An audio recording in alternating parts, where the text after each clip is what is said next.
되세요. 그죠? 자, 밀리시면 안 돼요. 자, 그러면 저번 시간에 했었던 내용을 자, 확인하면서 질문을 좀 받아볼게요. 자, 여러분들이 양자 때문에 사실은 좀 괴로운 마음이 드셨을 텐데 사실 양자는 그 내용에 관한 부분은 깊게 완전히 다 이해할 수 없어요. 그렇기 때문에 자, 여러분들 양자가 뭐예요? 그러면 다전자의 전자 배치를 나타내기 위한 일종의 좌표다 이렇게 생각하셔야 되는 거고, 자, 사실 실제적으로 중요한 거는 그래서 다전자가 수소랑 뭐가 달라? 수소는 전자가 하나니까 전자 껍질이라고 부르는 특별한 에너지 중위 위에만 있을 수 있어. 그리고 그 전자가 첫 번째 껍질에 있을 때를 바닥 상태라고 부르고 한 칸이라도 위로 올라가는 상태를 들뜬 상태라고 부르는 거예요. 자, 그러면 그때 에너지를 흡수하거나 아니면 위에서 아래로 내려올 때는 방출이 된다. 이 얘기죠. 그렇죠?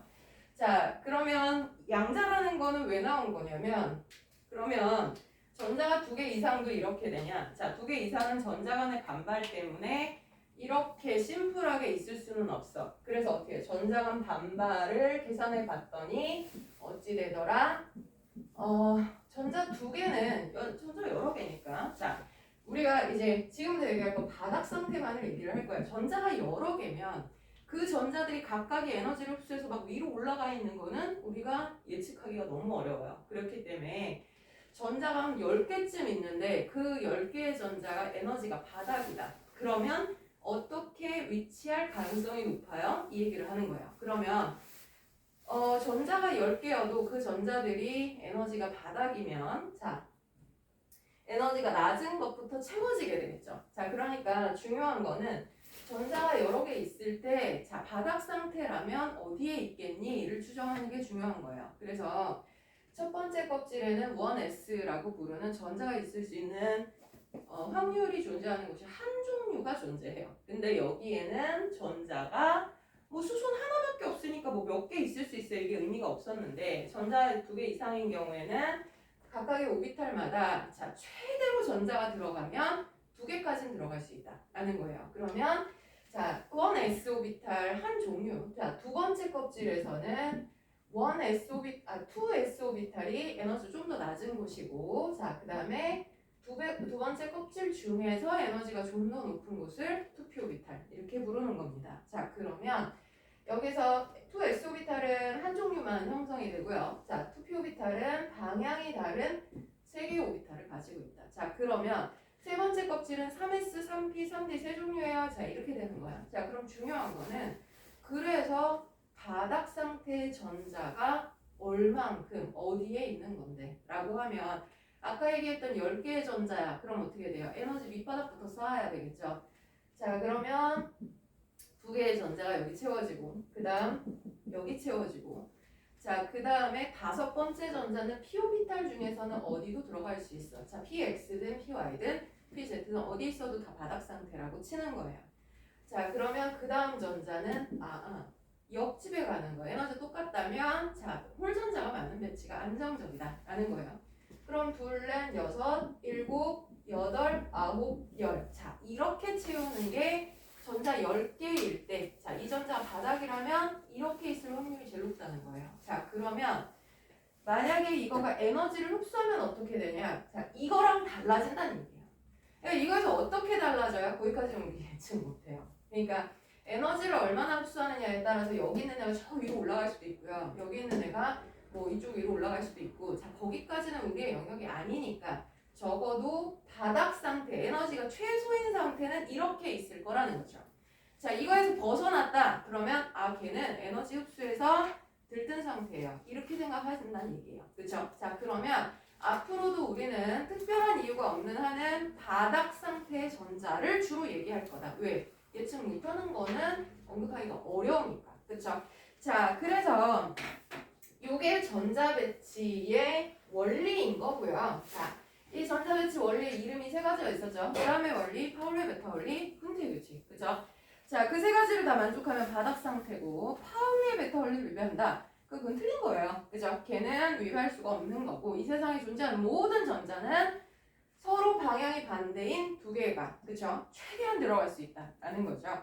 자, 세 개가 들어가거나 아니면 방향이 자 회전 방향이 똑같은 전자가 한 공간에 유지되거나 자 이런 확률은 없다는 거예요. 그럴 수는 없어요가 되는 거고 훈트의 규칙이나 싸움의 원리를 위배한다. 그러면 걔는 우리가 알고 있는 이 배치가 아니니까 들뜬 상태야. 이렇게 돼준다는 얘기야.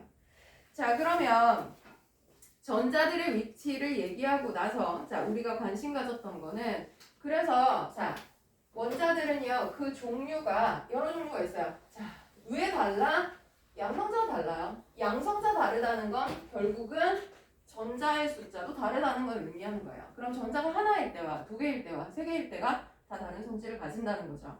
자 그러면 그들이 다 다른 거는 인정. 왜냐면 뭐 영성자 다 다른지 그죠? 자 근데 공통적으로 예측할 수 있는 성질이 있지 않을까 한 것이 주기율표였어요. 그래서 어떤 기준을 가지고 가로축과 세로축으로 얘를 배열을 했고요. 자 그래서 첫 번째 줄에는 수소 헬륨을 집어넣고 자 두 번째 줄에는 리튬 베릴륨 이렇게 해서 우리가 배웠던 이 표가 무슨 의미였어? 이게 껍질이 같은 애들이야. 그 다음에 세로줄은 원자과 전자가 같은 애들이야. 여기 옆에는 왜 놔둔 거지?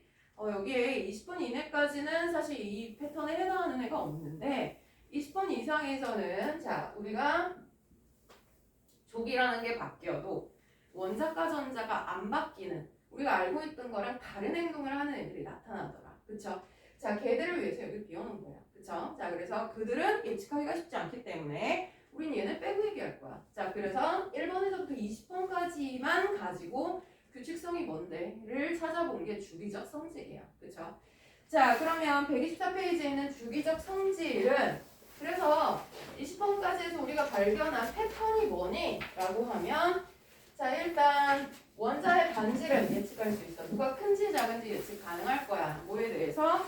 야 껍질이 누가 더 많아? 이걸 기본적으로 비교하고요. 그 다음에 껍질이 똑같아? 그러면 핵이 얼마나 세게 잡아당기는데? 이걸 물어봤고요. 자, 세 번째는 만약에 껍질도 똑같고 핵전화도 거의 비슷해. 자, 그러면 전자간 반발을 비교해본다. 전자 너무 많으면 서로 싫어해. 이걸 얘기하는 거예요. 자, 그럼 원자 반지름, 이온의 반지름 어쨌거나 크기 비교하는 건 동일합니다. 자, 그런데 이온화 에너지. 자, 얘는 뭐였었어요? 이온이 될 때 에너지 이거 아니야. 그쵸? 자, 화학에서 여러분들 과학 공부하면서요 대강 느낌으로 받아들이는 거 이거 제일 위험해요. 차라리 모르는 게 나아. 이온화 에너지가 뭐야? 이온이 될 때 에너지 무슨 이온? 양현형 이온. 그 에너지는 필요하다는 게 흡수야 방출이야. 이러면 이제 이거 아니에요. 그죠? 자 과학에서의 정의 야 이게 무슨 뜻인데? 라고 하면 유일무이예요. 자 너랑 나랑 얘기하는 데 있어서 반론에 내지는 허점이 있으면 안 된다는 거야. 자 원자 반지름 얘기했대. 야 원자의 반지름은 야 원자 끝을 어디로 정할 거야? 그러면 명확히 설명이 가능해야 돼요. 우리 뭐라 그랬어요? 같은 원소끼리 결합을 했을 때 결합끼리의 반딩을 원자 반지름이라고 하기로 했어. 왜? 전자의 끝을 얘기할 수가 없으니까. 그쵸? 자 이런 식으로 이온화 에너지는 기체 상태 중성 원자에서요 전자를 떼낼 때 흡수되는 에너지예요. 흡수되는 에너지. 물질이 왜 에너지 흡수해야 되지? 자 그러니까 원자가 에너지를 흡수하면 그 에너지를 누가 가져가요? 전자가. 그죠? 전자가 겁나 활발하게 움직이면서 말 그대로 완전 들뜬 상태가 되는. 완전 들뜬 상태가 완전히 떨어진을 의미하는 거죠. 자 그리고 순차적 이온화 에너지. 자 그래서 얘는 한 개씩 차례대로 떼낼 때 필요한 에너지. 그래서 이걸 어떻게 한다 했어요? 1차 첫 번째 거 떼는 것보다는 두 번째 거 떼는 게 어렵긴 해. 근데 큰 차이는 안 나거든. 자 뭐 1.5배, 2배 이 정도 차이 나는데 자 뭐 이렇게 조금씩 증가했어. 그런데 4차 이온화 에너지에서 뭐 한 5배 증가했다. 그럼 뭐야? 이거 떼기 더럽게 어렵네 라는 얘기예요. 그러면 얘네들은 바깥에 있는 전자들이었고 자 얘는 껍질이 바뀌면서 자 안쪽에 완전히 채워진 안정한 상태에서 떼려니까 어려웠어요. 이렇게 추정한다 그랬어요. 그래서 아, 얘네들은 원자과 전자수가 3개인 원소구나. 이렇게 이해할 수 있다라고 했었죠. 자, 그러면 이것과 관련하여 자, 우리는 문제를 가보도록 하겠습니다. 자, 여러분들 푸신 내용 중에요. 자, 118페이지의 자료 1, 2번 중에 혹시 질문 있으십니까? 자, 우리가 전자배치를 뭐 앞에 양자 몰라도 괜찮아요. 근데 바닥 상태 전자배치는 꼭 기억하셔야 돼요. 하는 이유가 뭐냐면 자료 2번처럼 자, 원자 또는 이온의 전자배치다 이렇게 주는 거야. 그럼 얘가 누군지 원소 기호를 찾을 수 있는 정도 되면 오케이란 얘기야. 자, 지금 A를 봐봐. 원자야. 중성 원자란 뜻이겠죠. 그쵸? 자, 그런데 전자 배치가 1s의 1이야. 그러면 이것만 알아볼 수 있으면 된다는 거죠. 아, 첫 번째 껍질에 S오비탈에 전자 하나 있다는 뜻이구나. 전자 하나짜리야. 누구야? 수소. 그쵸? 자, 2번에 1s2, 2s2 이거 아니라 A가 이거고요. B는요. 1s에 2개, 2s에 하나. 자, 그러면 얘는 전자 3개야. 양성자도 3개죠. 그쵸? 그럼 3번 원소네 리튬. 이거 정도 할 수 있으면 된다는 거야. 그쵸? 자, 그래서 얘가 누구니? 찾을 수 있으면 되지 뭐. 그죠? 자, 그러면 119페이지에서부터 121페이지까지 아니다. 자, 122페이지까지 1번에서 17번까지 중에 질문. 너 문제 안 풀어주지? 죽고 싶냐? 자, 번호를 얘기해주세요. 1번에서 17번까지 중에 나 이거 좀 해봐라. 좀 답답하다. 자, 번호. 없어요? 자, 123페이지 1, 2, 3, 4 중에 질문. 자, 사실 주기율표는 그래도 좀 괜찮은 애야. 그치? 자, 근데 주기적 성질로 가도록 하겠습니다. 127페이지 갈게요. 자, 여기 꼬맹이 문제들도 여러분들 푸셔야 돼요. 그죠? 자, 그러면 빠르게 한번 가봅시다. 자, 기본 문제를 제가 풀어드리는 이유는 뭐냐면, 자, 여러분들 선행하시면서 이거를 내가 이거 배웠으니까 이 뒤에 있는 연습 문제까지 팍팍 잘 풀어질 것 같다. 오해입니다. 자, 화학은 그렇게 얄팍한 과목이 아니에요. 그래서 사실 기본 개념을 충실하게 하는 건 이쪽 이 꼬맹이 문제들 있죠. 자, 이거는 단순한 내용 이해, 정의만 이해하시면 얘를 풀 수 있는 문제들이에요. 자, 얘는 풀어줘야 된다는 거야. 근데 이걸 가지고 응용하는 뒤의 문제들은 안 되는 게 있을 수도 있어. 하지만 여기는 꼭 짚고 가야 돼요. 자, 그러면 한번 보자. 유효액전하에 대한 설명을 옳은 거, 옳지 않은 거. 자, 수소의 원자과 전자가 느끼는 유효액전하는 플러스 1이다. 자, 이게 뭐야? 그러면 핵전하라는 말이 핵이 끌어당기는 인력이었어요. 한마디로 양성자의 숫자. 그런데 수소는요, 양성자가 하나고 전자가 하나야. 그럼 이 전자가 느끼는 핵의 인력이 1이니? 당연하지. 왜? 아니, 뭐 딴 거 없잖아. 그죠? 자, 그런데 헬륨만 해도 전자가 2개라 그랬잖아. 그러면 핵이 끌어당기는 힘 이외에 자, 전자와 전자끼리의 반발이 살짝은 작용해요. 그죠? 그러면 헬륨의 유효액 전하는 2니? 라고 하면 그건 아니에요. 유효액 전하란 전자가 느끼는 실제 인력이에요. 그거는 핵이 잡아당기는 거 인력이고요. 그 다음 다른 전자들에 의해서 혹시 밀어내는 반발력이 작용한다. 그러면 그건 방해하는 힘이잖아요. 그러니까 가려막기, 방해하는 힘을 뺀 나머지를 얘기하는 거야. 그러면 수소는 방해하는 다른 전자가 없어요. 그러니까 얘는 핵전하인 플러스 1이 유효핵전하인 플러스 1과 일치하는 거 맞아. 그치?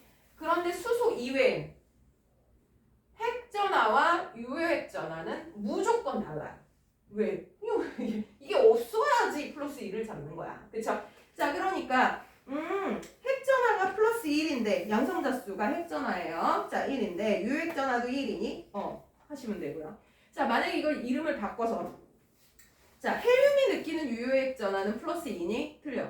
리튬 플러스 3이니? 아니. 자, 다 틀려. 수소 하나만 가능한 얘기예요. 그쵸? 자, 그 다음에 2번에 보시면은 이게 이 얘기죠. 플로린의 원자과 전자가 느끼는 유효핵전하는 플러스 9보다 크냐. 핵이 다른 방해 하나도 안 받았을 때가 플러스 9예요. 그쵸? 근데 플로린이 전자 하나도 없어? 아니, 전자 9개나 있어. 그러면 당연히 가려막기가 있는 거야. 그럼 플러스 9보다 작죠. 왜냐면 방해를 받으니까. 그쵸? 자, 작다예요. X. 자, 그러면 11번 원자과 전자가 느끼는 유효액전하는 염소가 나트륨보다 크다. 자, 그럼 이거 어떻게 계산해? 자, 11번 나트륨은요. 자, 유효액전화 어떻게 계산해요? 핵전화인 11에서 가려막기 효과를 빼라 그랬어요. 그럼 가려막는 건 주로 누구에 의해서 이루어진다? 안쪽 껍질에 있는 전자에 의해서 이루어진다. 예를 들면 11번 나트륨의 경우에는 첫 번째 전자가 이렇게 두 개 있고요. 두 번째 전자 하나, 둘, 셋, 넷, 다섯, 일곱, 여덟. 자, 그리고 원자과 전자는 여기 있단 말이지. 그럼 얘가 느끼는 유효액 전하는 11에서요. 첫 번째 껍질에 전자 두 개가 가려막기를 해요. 얘 효과가 제일 커요. 그 다음에 자, 두 번째 껍질에 전자 몇 개 있어요? 8개 있죠. 그죠? 근데 그 8개가 앞에 있는 전자보다는 조금 덜 가려막아요. 그래서 뭐 진짜 말도 안 되지만 제가 숫자로 얘기하자 한 7.9 이렇게 된단 말이야. 자, 그러면 이거 유효액전한 1.1점 이렇게 계산 선생님 정말 1.1이라고 하면 되나요? 아니 그냥 비교할 때 얘가 커 쟤가 커 할 때 그쵸? 자, 그럼 17번 염소의 경우에는요 플러스가 17개 양성자 17인데 안쪽의 껍질 제일 첫 번째 껍질에 2개 두 번째 껍질에 7.9개 자, 그 다음에 세 번째 껍질에 7개인 거야. 자, 그러면 사실 같은 껍질 내에서도 가려막긴 있긴 하지만 거기까지는 계산 안 해요. 자, 그러면 얼마쯤 빼게 되는 거야? 10이 되나? 자, 그러면 7.1? 뭐 이 정도 되네요. 그죠? 자, 그럼 유효액전은 누가 커요? 염소가 압도적으로 크네요. 그죠? 자, 그러면 염소가 더 크니? 하시면 돼요. 그쵸? 자, 원자과 전자가 느끼는 유효액 전하는 리튬이 나트륨보다 크다. 4번의 별표야. 자, 이거 오해하시지 말라 그랬어요. 자, 우리 리튬하고 나트륨하고 크기가 누가 더 커? 그러면 3번 리튬 첫 번째 껍질에 전자 2개, 두 번째 껍질에 하나. 그죠? 자, 근데 나트륨은 11이니까 첫 번째 껍질에 2개, 두 번째 껍질에 8개. 세 번째 껍질을 하나. 그러니까 고민하지도 않고 나트륨이 더 커요. 이렇게 얘기해요. 그죠? 자, 근데 유효액 전하를 물어보면 그냥 이렇게 느낌으로 그냥 감성적으로 받아들여. 야, 이거보다는 이게 멀잖아. 그러니까 유효액 전하 더 작은 거 아니야? 이렇게 받아들이기가 쉬워요. 자, 이러시면 안 돼요. 자, 유효액 전하 뭐라 그랬어요? 핵과 전자 사이의 거리는 무시한 상태에서 얘를 이제 생각을 하는 거예요. 그러면 3번 리튬의 경우에는요. 양성자 3에서 안쪽 껍질에 전자 2 그러니까 얼마? 1만 남아요. 그죠? 자, 근데 11번 나트륨의 경우에는요. 플러스가 11인데 첫 번째 껍질에 2개가 가려맞고요. 두 번째 껍질에 8개는 그 효과가 살짝 떨어진다 그랬죠? 1.1이에요. 유효액 전하가 누가 더 커? 그럼 얘가 커요. 그죠? 나트륨이 더 큽니다. 자, 그런데 크기는 얘가 왜 더 커요? 껍질이 많아서. 가 되는 거고요. 핵과 전자 사이의 인력에 의한 전자 떼는 데 필요한 에너지도 누가 커요? 그러면 얘가 더 큽니다. 이온화 에너지 기억나세요? 이온화 에너지는 위로 올라갈수록 더 큰 에너지를 흡수해야 돼요. 왜 그렇다 그랬어? 핵과 전자 사이가 가깝잖아. 그러면 떼내기가 어려워. 이렇게 얘기했거든. 이게 이제 혼동이 오는 거야. 유효액전은 얘가 큰데 떼는 거 왜 얘가 힘들어? 이러면 유효액 전하란 핵과 전자 사이의 거리가 동일하다는 가정하에 누가 더 큰 인력을 받겠니? 라고 물어보는 거니까 유효액 전하만으로 핵과 전자의 인력을 모두 평가할 수는 없는 거예요. 그렇죠? 근데 이 문제에서 유효액 전하만 비교하라 그랬으니까 얘가 커요. 그러면 응 하시면 된다는 거예요. 그렇죠? 자, 그래서 리튬이 나트륨보다 크냐? 그건 틀렸어. 자, 나트륨이 더 커요. 가 되는 거예요. X. 자, 그럼 3번에 리튬과 베릴륨의 전자 배치를 모양으로 나타낸 것이다. OX예요. 자, A가 느끼는 유효액 전하는 B보다 크다. 자, A는 안쪽 껍질이에요. 그럼 가려막기가 거의 없겠죠. 그쵸? 자, 그러면 얘가 바깥 껍질에 있는 애보다 크다? 그렇죠. 자, 그 다음 B가 느끼는 유효액 전하는 E가 느끼는 유효액 전하보다 크다. 자, 그러면 같은 원자내가 아니고요. 서로 다른 원소를 비교하래. 그러면 리튬의 B는 누구예요? 양성자 3에서 안쪽 껍질에 전자 2개. 그럼 1이네. 그쵸?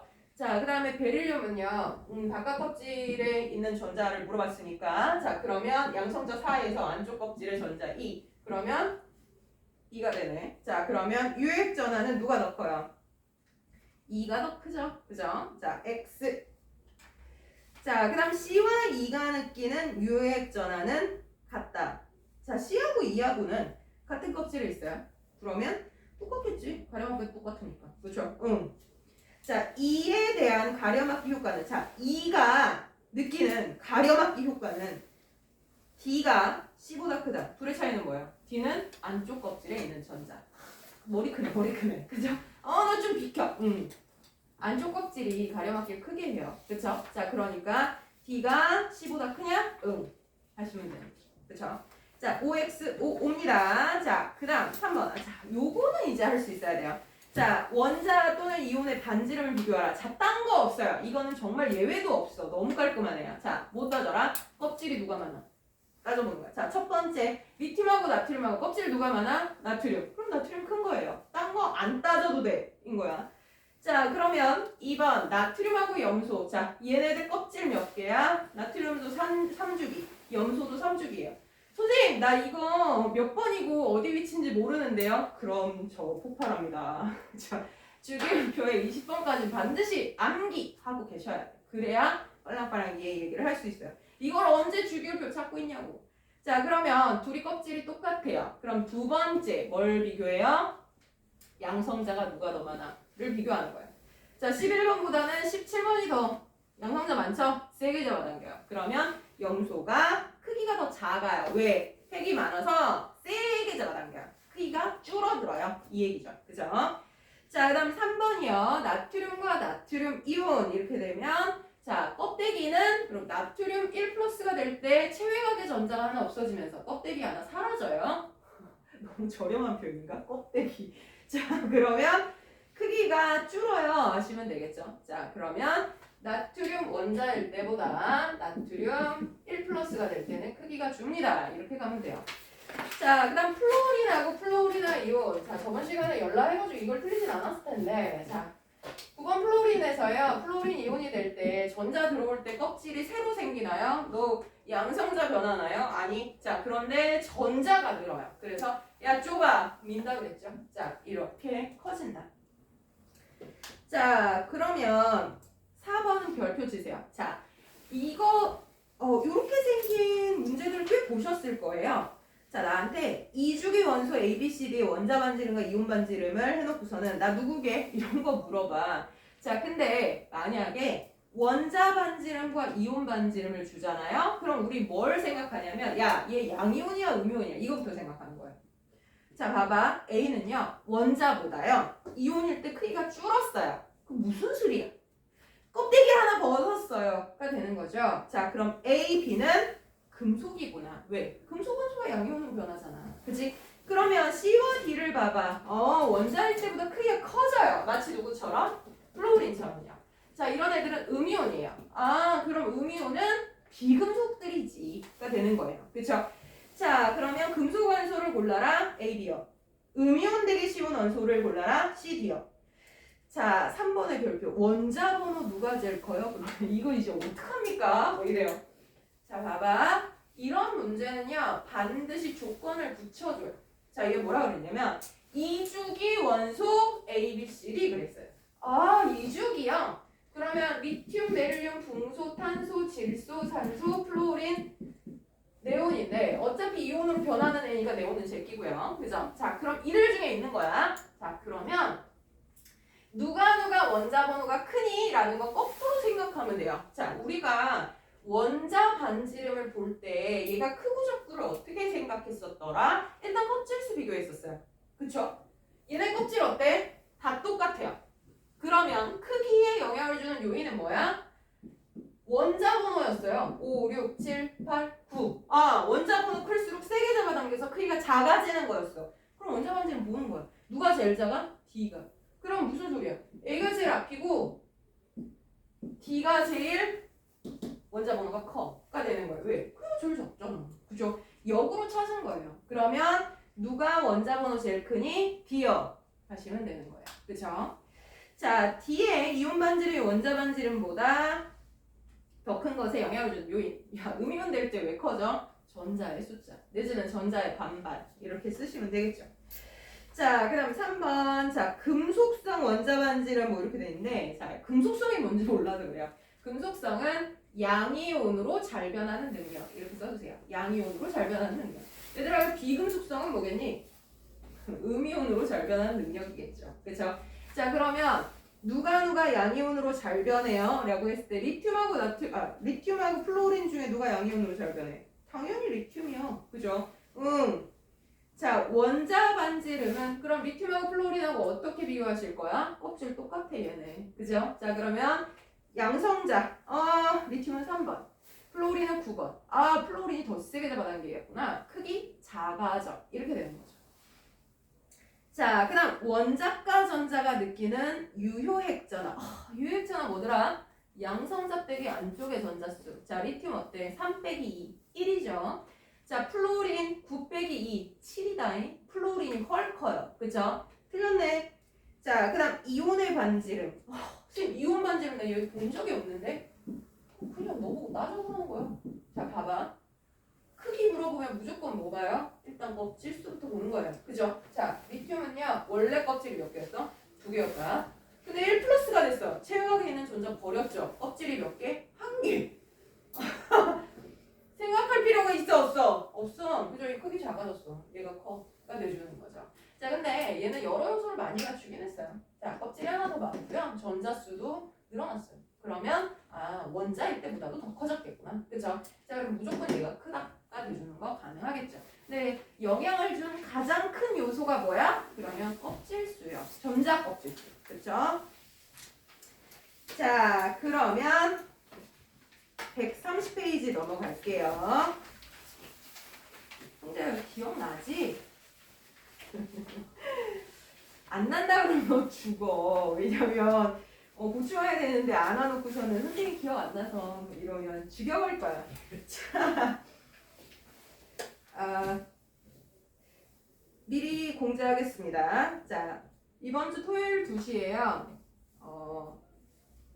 그 양자 부분하고요. 그 다음에 앞에 1단원의 몰 부분에 대한 보충이라고 하면 그렇고요. 자, 약간의 그 업그레이드된 문제를 풀 겁니다. 자, 근데 그 전투력이 올라온다. 해보고 싶다. 자, 출석하시면 됩니다. 내지는 그것도 있어. 솔직히 모르겠거든. 질문 좀 합시다. 자, 그것도 오케이. 자, 토요일 2시에서 4시까지이고요. 자, 그 수업은 사실은 제가 막 강의를 하는 수업은 아니기 때문에요. 오셔서 조금 괴로울 수 있어요. 문제도 풀어야 되고요. 약간 갈굼을 당할 수도 있지만, 자, 어쨌든 그 여러분들이 좀 미진한 부분이 있으면 시간 되시는 분들 출석해 주시고, 자, 토요일에 2시 시간이 안 되시는 분들이 분명 있겠죠. 자, 그분들은 다음 주에 이 시간 그대로 제발 결석하지 말고 조교한테 물으세요. 조교는 나랑 달라. 왜냐면 친절해. 왜? 걔들이 잠깐만, 우리 조교가 저하고 중학교 2학년 때부터 불렀나 봐요. 그래서 저한테 겁나 갈굼당하고, 그죠?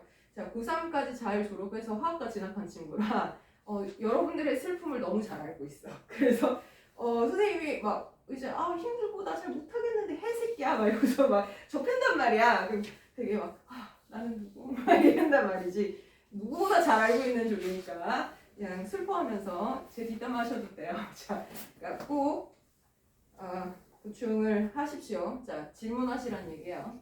조교한테 뭐 너 설명해봐 이러면 아무것도 안 해줘. 그게 아니라 이거 어떻게 풀어요? 뭐 이런 거 질문하면 친절하게 알려드릴 테니까 꼭 출석하셔서 질문하시도록 부탁드립니다. 자, 그러면 130페이지 계속 가겠습니다. 자, 이온화 에너지에 대한 설명을 옳은 거 옳지 않은 거입니다.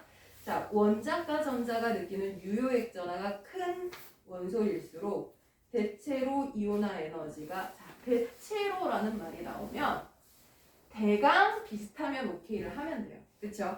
그러면 아까 유효핵 전하만이 핵과 전자 사이의 인력을 결정하는 요소는 아니지만 대체로라고 하면 그냥 루즈한 그러니까 기준을 갖다 대는 거예요. 그러면 유효핵 전하가 크다. 그 얘기는 뭐예요?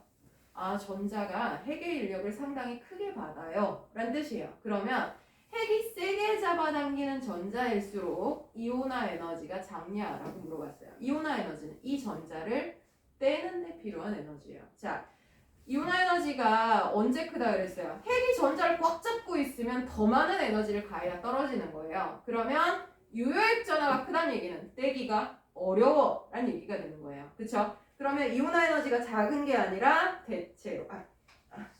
대체로 작다가 아니라 크다가 돼줘야 되겠죠. 왜? 핵의 인력을 많이 받아 더 큰 에너지를 줘야 뗄 수 있어가 되는 거거든요. 자, 그래서 작다, x, 크다로 바꿔주시면 돼요. 대체로야, 그죠? 반드시 그런 건 아니야. 뭐 때문에 그랬어? 껍질수 때문에. 자, 그 다음에 같은 주기인 경우 이온화 에너지는 금속 원소가 비금속 원소보다 크냐? 자, 일로 갈수록 전자 떼는데 더 어렵냐 쉽냐 얘기하는 거예요. 자, 그럼 이것도 주기적 성질 똑같아요. 그죠? 껍질 똑같아.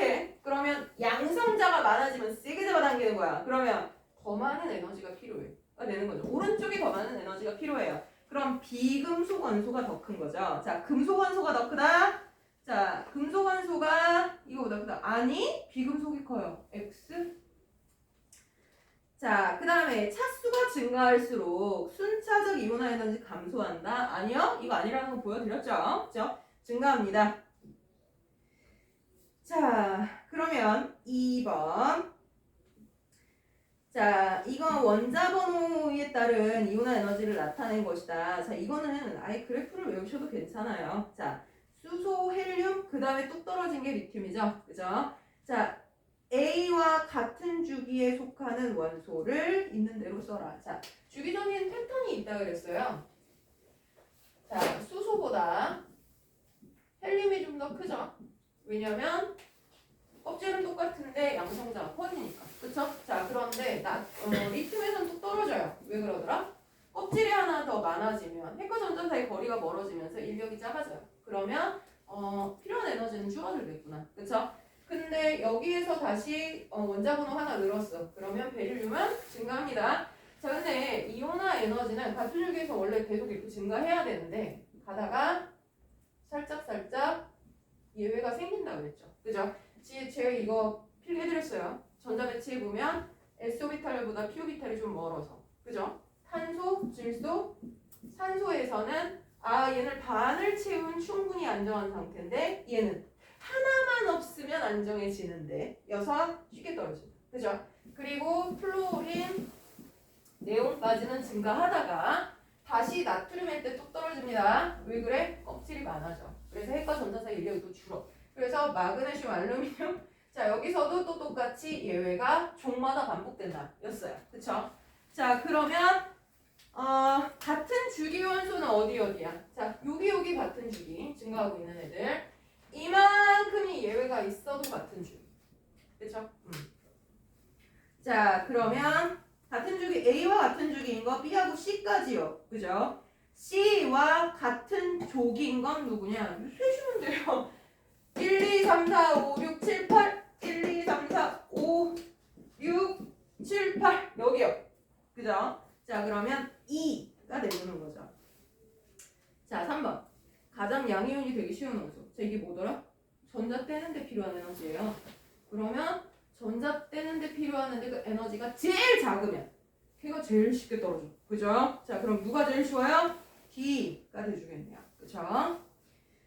자, 그 다음에 3번은 여기 있는 거 보고 비교하시면 돼요. 자, 리튬하고 플로린 중에는 플로린이 커요. 나트륨과 칼륨 중에는 자, 껍질 더 적은 쪽이 커요. 그러니까 나트륨이 크고요. 자, 3번이 실수하기 좋아요. 3번 별표. 자, 원래는 그냥 비교하면 얘랑 껍질 똑같은데 양성자가 얘가 많잖아. 그러니까 얘가 더 큰 인력을 받아서 더 많은 에너지가 필요해야 정상이지. 그치? 근데 여기 예외잖아. 그러니까 항상 이온화 에너지를 볼 때는 이건 예외가 있어. 그러니까 실수하지 말아야지. 예외인 애들을 따로 분류해놓고 가야지. 이렇게 돼야 돼요. 원자 번호 B가 더 크지만 동소가 더 크지만 이온화 에너지는 베릴륨이 더 큽니다. 그렇죠? 자, 그래서 3번에서는 베릴륨이 커요. 요거 실수하지 마세요. 자, 그 다음에 인과 황은 마찬가지. 자, 여기 인, 여기 황. 예외인 애야. 그쵸? 자, 15번이 원자 번호는 더 작지만 예외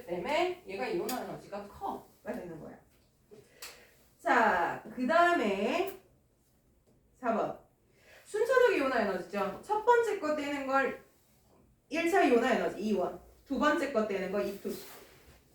자, E2는요, E1은 E2보다 크다? 아니, 뒤로 갈수록 커져요. 그러면 X죠. 자, E2는요, 나트륨이 마그네슘보다 크다. 자, 이거 어떻게 알게? 야, 나트륨은요, 최각의 전자 몇 개야? 하나.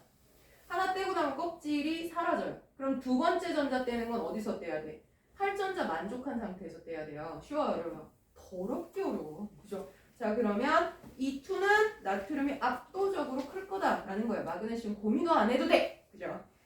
자, 그러면 5입니다. 5번은 해드렸고요. 자, 문자과정도 3개야. 그지? 자, 그러면 6번. 마찬가지. 자, 이런 문제 잘 보실 때, 자, 이런 거 놓치지 말아요. 3주기 원소. 3주기면 나트륨, 마그네슘, 알루미늄 이질 중에 하나구나. 이렇게 보는 거예요. 그죠? 자, 그러면 누군지 찾을 수 있어요. 자, A 봐봐. 1차 입문하는 에너지가 496이야. 2차가 4,500. 거의 9배, 10배쯤 돼. 그죠? 자, 그러면 2차와 3차 사이는 1.5밖에 차이 안 나. 아, 그럼 얘는 최각전자가 하나구나. 얘 누군지 알아요. 3주기 1쪽이잖아. 3주기 1쪽이 누구야? 나트륨. 그쵸? 나트륨 써. 과감하게. 자, B는요. 1차 738, 2차 1451, 2배. 자, 3차 7700, 5배네. 여기. 그죠? 최각의 전자 몇 개? 2개. 3주기 2족. 그죠? 자, 그럼 누구니? 마그네슘. 원소 찾을 수 있어요. 왜? 조건을 줬잖아. 3주기라고. 자, 그러면 A와 B는 같은 족이냐? 아니, 같은 주기죠. 그죠? 족은 달라. 자, 그 다음 A는 B보다 양이온이 되기 쉽다. 근데 이거 어떻게 해? 어떤 양이온 얘기하는 거야? 가장 안정한 양이온 얘기하는 거예요. 그죠? 누가 더 쉽게 떨어져?를 얘기하는 건데, 자, 1차만 비교해도 누가 더 쉬워요? A가 더 쉽네. 그죠? 자, 그러면 A가 B보다 양이온 되기 쉽다? 인 거고요. 자, 그 다음 3번 원자번호는 A가 B보다 크다. 아까 찾았는데, 자, A는 나트륨 11번, B는 마그네슘 12번. 틀렸다. 자, 4번의 별표야. 자, B가요, 비활성 기체의 전자 배치를 갖는 이온이 되는데 필요한 에너지는, B는 누구였더라? 마그네슘이었어요. 그러면 얘가 비활성 기체와 같아지려면 어떻게 해야 돼요? 가장 바깥에 있는 전자를 다 떼야 돼요. 그죠? 근데 걔 지금 최각의 전자 몇 개 있어요? 자, 2차와 3차 사이에서 증가했으니까 최각의 전자 2개인 애야. 그러면 비활성 기체와 같아지려면 B는 2+가 돼야 되는 거죠. 그러면 첫 번째 거 뗄 때 얼마 필요하다고? 738kJ이 필요하고요. 두 번째 거 뗄 때는 1451이 필요하다 그랬어요. 그럼 2개 다 떼야 되거든. 그러면 이게 2개 더한 것만큼 필요한 거야. 2189kJ이 필요한 거지. 738만 하면 18쪽과 같지 않아요. 이해갑니까? 자, 그래서 X가 되는 겁니다. 자, 이해가십니까? 자, 그러면 131페이지에 자료 1번, 2번은 자동으로 흡수됩니다. 어떻게? 얘 지금 뭐야? 원자 반지름, 이온 반지름 나왔어요. 그럼 야, 이거 양이온이야, 음이온이야? 부터 보는 거야. 자, 그러면 봐라. A, B는요. A하고 A하고 D하고 E는요. 원자보다 이온이 작아. 그럼 뭐야? 얘 양이온이구나. 양이온으로 변하는 원소들이 누구야? 리튬, 베릴륨, 나트륨. 이 중에 하나라고 그랬으니까. 그죠? 자, 그 다음에 B하고 C는 음이온이네. 그쵸? 그럼 산소 아니면 염소야. 자, 그러면 누가 산소고 누가 염소인지 어떻게 알아요? 지금 준 자료가 원자 반지름을 줬잖아. 그럼 산소하고 염소 중에 누가 크니? 를 생각해 보면 돼. 산소 껍질 2개, 염소 껍질 3개, 그리고 뭐 16쪽, 17쪽이니까 그렇게 멀지도 않아. 그럼 어떻게 해? 큰 놈이 염소구나 인 거예요. 아, 그러면 C가 염소야가 되는 거예요. 이해갑니까? 그죠? 자, 그러면 이런 식으로 원소를 찾으면 된다 인 거고. 자, 이 자료 2는 순차적 이온화 에너지예요. 자, 아까 봤던 그거. 급격한 증가를 찾아라 라는 거죠. 자, A는요. 1차에서 2차에 겁나 큰 증가. 너 1족이구나. 자, B는요. 899, 1757, 14,000. 여기다. 자, 2족.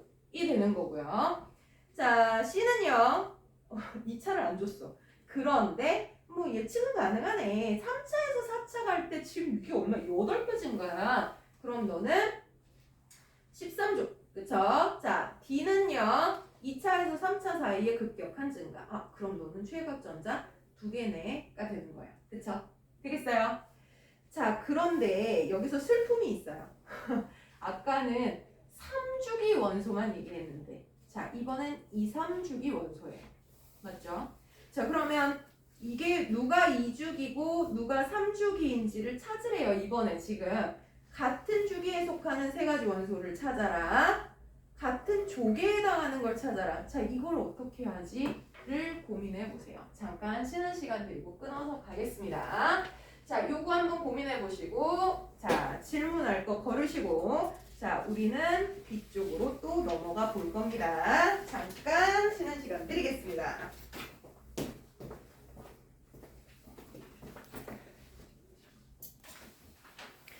자, 고민을 좀 해보셨나요? 자, 조커 주기 찾는 거는, 족을 찾는 건 그렇게 어렵지 않은데, 사실 얘가 누군지를 판단하기가 쉽지가 않아요. 자, 보시면 보는 방법을 알려드리는 겁니다. 자, 2주기는 우지는 3주기라고 했어요. 근데 A는 아까 본 것처럼 1쪽이에요. 자, B는요. 2차, 3차 사이가 크니까 2족이고요. C는 13족이에요. 최각전자가 3개짜리. 자, D는 2족이에요. 그러면 2, 3주기 원자인 이라 그랬으니까 얘랑 얘랑은요 같은 족이니까 하나는 2주기 하나는 3주기라는 뜻이 돼요. 자, 그러면 같은 족에서 이온화 에너지가 누가 더 크니를 비교하는 거야. 자, B는 1차가 899예요. 2차가 D는 1차가 738입니다. 그럼 보세요. 같은 족에서는 밑으로 내려갈수록 뭐였더라? 껍질이 많아져요. 그럼 이온화 에너지는 작아지는 거죠. 그럼 D가 3주기 원소가 되는 거고 B가 2주기 원소가 되는 거예요. 그죠? 자, 그럼 1쪽인 얘는요 520이야. 그러면은 여기서 세 가지 원소가 같은 주기에 속한다 그랬는데, 자, 이게 2주기에 B가 있어야 되는 이상한 걸 썼어요. 그러면 여기다 A를 쓰든 여기다 A를 쓰든 얘보다 얘가 크고 얘보다 얘가 크니까 이거보다 커지는 거 둘 다 성립해요. 그러니까 A로는 힌트를 얻기가 어려워요. 그런데 13족인 얘요 801이에요. 그러면 1족, 2족, 13족에서 커지는지 작아지는지를 생각을 해야 돼. 근데 이온화 에너지 예외가 있는 애였잖아요. 만약에 2족이라면 리튬, 베릴륨 이게 B겠죠. 베릴륨 붕소일 때 가면 어떻게 돼요? 2족보다 13족이 크기가 조금 줄어야 돼요. 그쵸? 이거잖아. 그죠? 2족보다 13족의 이온화 에너지가 좀 더 작아야 돼. 그러면 이게 3주기에서도 마찬가지예요. 나트륨, 마그네슘이 D니까. 그러면 만약에 알루미늄이라면 마그네슘보다 조금 작아야 돼. 그럼 13족을 한번 보자고요. 801이야. 그럼 얘보다는 좀 작죠? 얘보다는 안 작아요. 그럼 얘는 안 되는 거야. 그죠? 그러면 너는 자, C는 누구야? 2주기구나. 가 되는 거예요. 자, 그러면 얘는 붕소가 되는 거죠. 자, 여기에 C가 2주기 원소가 되는 거예요. 그러고 나면 세 개가 같은 주기다라고 조건에서 줬잖아요. 그죠? 세 가지 원소가 같은 주기. A는 여기 있어야 되겠구나가 되는 거예요. 자, 그러면 같은 주기인 게 누구냐? A, B, C요. 자, 그러면 C의 바닥 상태 전자배치를 써라. C가 누구야? 2주기 13족. 5번 붕소구나. 1S에 2개, 2S에 2개, 2표 비탈에 하나. 이렇게 누군지 찾으시는 문제가 되는 겁니다. 자, 상당히 까다롭죠? 그죠? 자, 근데 이제 요게 순차적 이온화 에너지에서 나올 수 있는 가장 가장 복잡한 유형의 문제가 되겠습니다. 자, 그러면 나머지 뒤쪽 문제는 우리 조교한테 첨삭하시는 거 맡길 거예요. 자, 140페이지 중단원 마무리 문제도 이번 주말에는 내겠습니다. 이거 풀어오세요. 자, 수능 문제 스킵. 자, 이건 아직 여러분들이 보실 수 없는 문제. 자, 지금서부터는 예로 갑니다. 자, 세 번째 단원 화학결합이에요. 자, 화학결합 파트는요, 사실은 앞에서 한 내용이 되게 많아요. 그래서 여러분들이 복습을 잘 하신 분들은 제 얘기가 어렵지 않으실 거고요. 복습이 미진하다 그러면 아 이게 언제 있었더라? 이러실 거야. 자, 세 번째 단어는 화학결합인데요. 자, 화학결합 왜 해요? 첫날 얘기했죠. 오택 규칙 18조 원소와 같아지려는 경향. 그쵸? 자, 근데 그거에서 어떻게 같아져 얘기도 했었어요. 자, 전자를 주고받아서 준 놈은 양이온, 받은 놈은 음이온. 그쵸? 자, 그렇게 되는 게 무슨 결합? 이온결합. 그쵸? 금속 원소와 비금속 원소가 결합한 거. 그치? 자, 두 번째 형태는 뭐라 그랬어요? 공유결합. 비금속끼리는 전자를 주고받는 게 아니라 같이 가지자, 쉐어 얘기했었잖아요. 그죠? 자, 그런데 같은 종류의 원소끼리 쉐어하면 완전 공평한 거고 다른 종류끼리 쉐어하면 한쪽으로 약간 치우치긴 하지만 뺏기는 정도까지는 아니다. 그래서 무극성 공유결합, 극성 공유결합, 이온결합 얘기를 했었어요. 맞죠? 그지? 자, 지금부터 할 얘기는 뭐냐면 자, 우리가 2단원에서는 원자의 구조에 대해서 얘기를 했어요. 원자는 구조 자체는 모든 원자 다 똑같아요. 양성자, 중성자, 전자로 있다. 근데 양성자가 몇 개냐에 따라서 성질이 다른 거고 구분이 되는 거잖아요. 근데 다 다른 애들 중에서 공통성을 가진 건 어떻게 묶어가 주기율이었어요. 그죠? 그러면 우리가 어떤 원소가 미지의 원소가 발견이 됐어. 근데 걔가 누군지 몰라. 그렇다 할지라도 걔가 원자과 전자가 하나야 하는 순간 아 걔는 1+로 잘 변할 거고 금속일 가능성이 높고 뭐 몇 가지 예측 가능한 것들이 있잖아요. 그치? 왜 이게 주기적 성질인 거니까. 그러면 3단원은 뭐냐면 그러면은 그런 원자들이 결합을 해서 새로운 물질을 만든 거야. 화합물. 예를 들어 NaCl이라든지 MgO라든지 뭐 이런 식의 물질을 만들었어. 그러면 이들의 성질이 뭐야?는 사전을 찾아보면 돼. 근데 사전 안 찾아보고도 야 얘네 셋을 공통성이 있는 걸로 묶어봐. 그럼 어떻게 돼요? 얘네 둘이 한 묶음이야. 왜? 금속 플러스 비금속이잖아. 그지? 얘는 비금속끼리 결합이잖아. 그러면 아 얘들은 적어도 공통성이 좀 있을 거고 얘는 다른 성질을 가질 거야. 자, 진짜로 보면 얘들 상호에서 고체예요. 소금 아시죠? 하얀색 고체. 만지면 어떻게 돼요? 하얀색 가루로 부서지죠. 그죠? 얘도 그래요. 본 적 있어요? 아니. 근데 그럴 거예요. 왜? 결합이 공통적이잖아요. 그런데 비해서 HCl은요 공유결합 물질이죠. 자, 얘는요 상호에서 기체예요. 그리고 얘보다는 훨씬 자유롭게 잘 움직이는 독립된 입자. 분자입니다. 우리 앞에서 분자 얘기 되게 까다롭게 했었어요. 아, 그럼 얘는 독립된 알갱이고 얘는 사방팔방 붙어있는 결정 구조이고 둘이 달라가 되는 거예요. 자, 그래서 3단원의 목적은요. 자, 화학 물질에 야, 얘 성질이 뭐야? 라고 했을 때 적어도 내가 걔를 모른다 할지라도 화학 결합의 공통성을 통해서 아, 이런 것들은 기본적으로 깔고 가는 성질이 있어요. 요걸 알아보겠다는 얘기예요. 자, 그러면 그 표는 왜 드렸냐면 자, 우리 3단원이요. 순서대로 계속 설명을 해요. 이온결합은요. 뭐 녹는 점이 어떻고요. 정지전도성이 어떻고요. 힘을 가하면 어떻고요. 막 열심히 해요. 그리고 나 다 이해했어. 자, 그러면 다른 챕터에 넘어가. 공유결합은요. 녹는 점이 어떻고요. 똑같이 다 반복해. 나중에 뒤죽박죽. 내가 누구를 하고 있었더라? 막 이런 생각이 들어요. 그래서 다 섞여서 보이게 돼요. 그래서 아예 한눈에 비교표를 제가 만들어 보려 하는 겁니다. 첫 번째, 금속결합부터 합니다. 사실 3단원은 이 표 하나만 채울 수 있어도 내용 다 아는 거예요. 자, 금속결합은 뭐냐면요. 금속원소만으로 이루어진 물질. 자, 우리 화학결합 중에 되게 독특한 결합이에요. 그러니까 이온결합이나 공유결합 같은 경우에는 서로 대부분은 서로 다른 원소끼리가 들러붙는 경우를 얘기해요. 그런데 금속 원소는요, 지들끼리 이렇게 단단히 붙어있어요. 이거 철이에요. 자, 그러면 이 금속들끼리 들러붙는 이유가 뭐냐라는 거예요. 자, 이것도 마찬가지 오택인데요.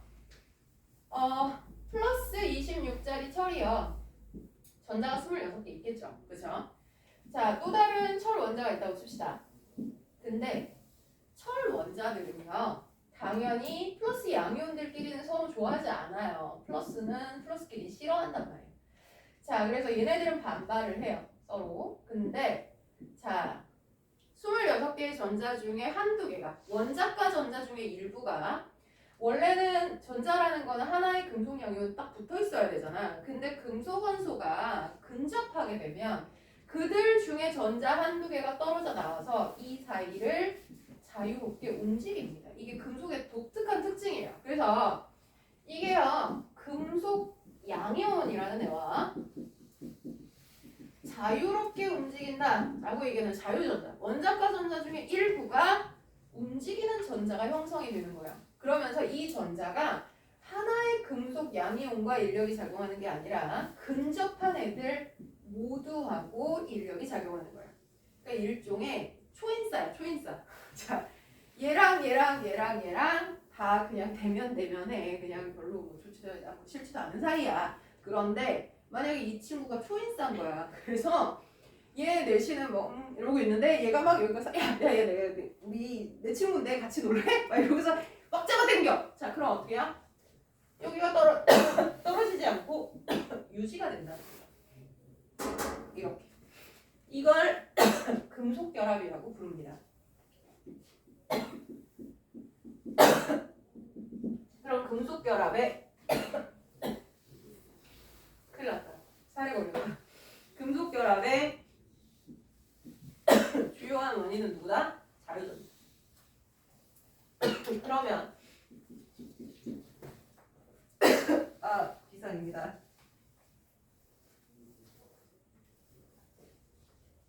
그러면요, 전기전도성. 큰일 났어.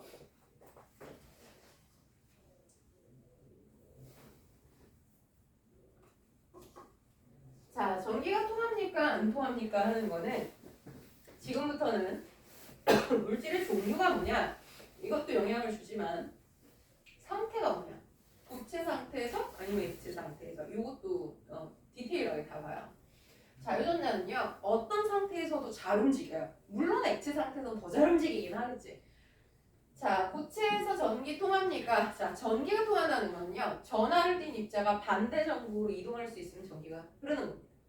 여기서는 깨발랄한 자유전자가 존재해요. 그러면 플러스와 마이너스 전극을 연결했을 때 저 전자 어디로 달려가겠니? 플러스 극으로 달려가겠지. 그지? 자, 그럼 전기가 겁나 잘 통합니다. 금속의 특징이에요. 그럼 액체 상태에선 전기 통합니까? 그럼요. 그죠? 자, 그러면 물에 녹았을 땐 전기가 통합니까? 금속이 물에 안 녹아요. 그래서 언급할 이유가 없어요. 자, 그러면 금속은 녹는 점이 높은 편입니까? 자, 이런 얘기할 때는요, 사실 반칙이에요. 그 문장 자체가. 자, 녹는 점 높냐라고 했을 때는 누구에 비해서? 라는 게 중요해. 너 공부 잘해? 라고 물어보면 누구보다요? 이게 정상이잖아. 그죠? 자, 근데 너 공부 잘해? 네. 무슨 공부로? 이렇게 되죠?